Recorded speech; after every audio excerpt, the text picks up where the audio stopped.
Good evening, everyone. I'm Riley King, and welcome to the Riley King Newscast right here on the Riley King Network. Let's begin. First up, in Concord, Granite Staters reflect on meaning of Memorial Day. Let's take a listen to the video from WMUR News 9, Amy Cavino.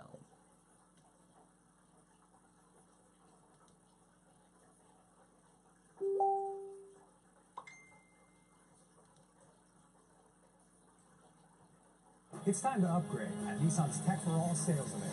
Get 0% financing on every model, including Rogue with ProPilot Assist. Hurry, event ends soon. Now's the time to save with exclusive offers like this.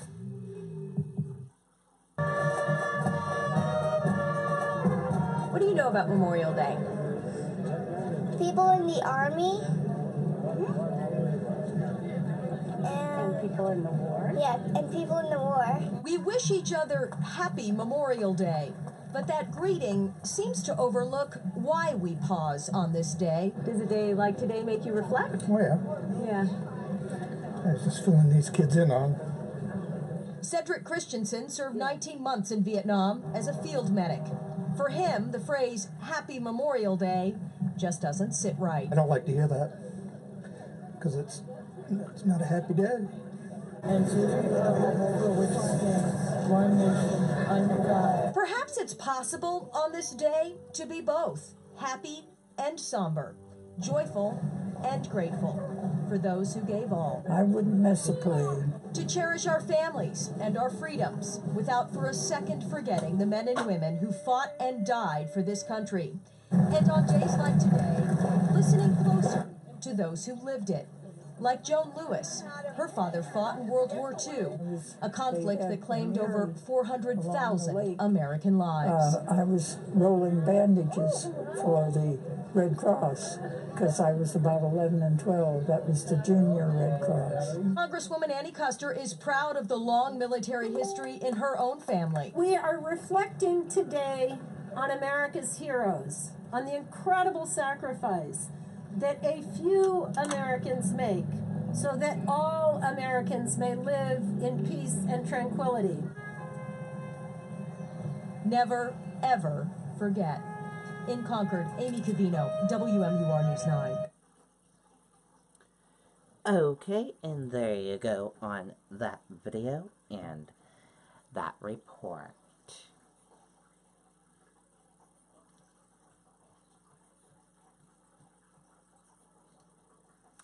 Family ID's 16-year-old Worcester shooting victim.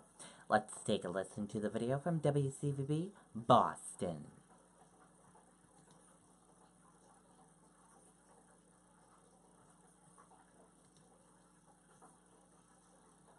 They say it's complicated, but if you only see problems, you're missing what healthcare is really all about. It's about people and how we care for one another. And we owe it to you to find a better way. Sounded like fireworks. Investigators canvassed Holland Street in Worcester Sunday, several hours after a fatal shooting that claimed the life of a 16-year-old boy, the first firearm homicide in the city in more than a year. Never heard a gunshot around here, ever. Since I've lived here. Or in this neighborhood, period.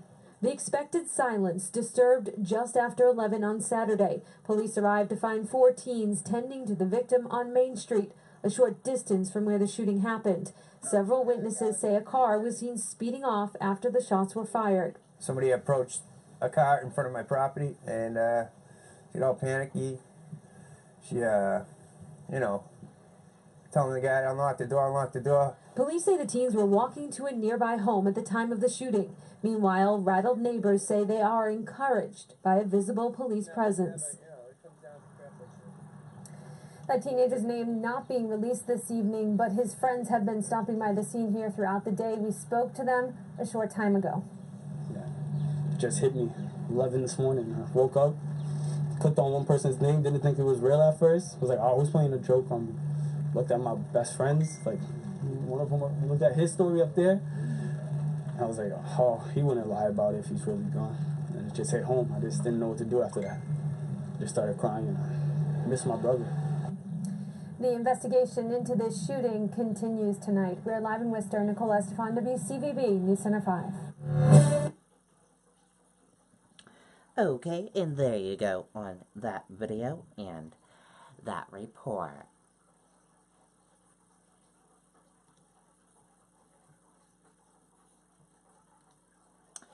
Mainers will pause to honor the men and women who made the ultimate sacrifice.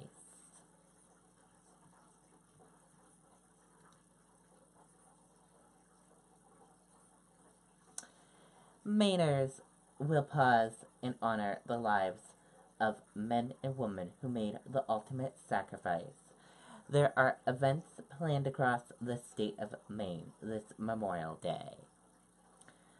The Veterans Affairs Office in Maine will hold a ceremony in the Tagus National Cemetery at 8 a.m.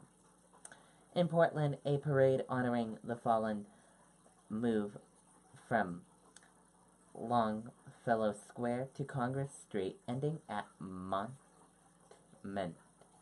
Square, where a wreath-laying ceremony will be held. During the parade at 10:30 a.m., Congress Street from State Street to Elm Street and the side streets leading onto Congress will be closed to traffic. Scoggin community will gather for a parade and ceremony at 10 a.m. The parade will move from Dyer Street, which is off Madison Avenue, and end at the Scoggin Veterans Park on Water Street.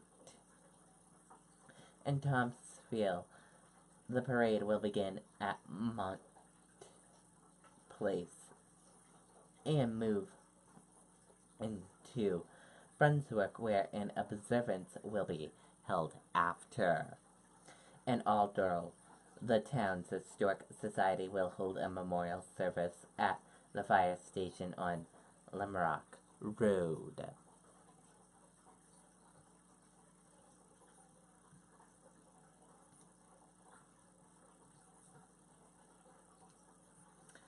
Florida Panhandle bracing for subtropical storm Alberto.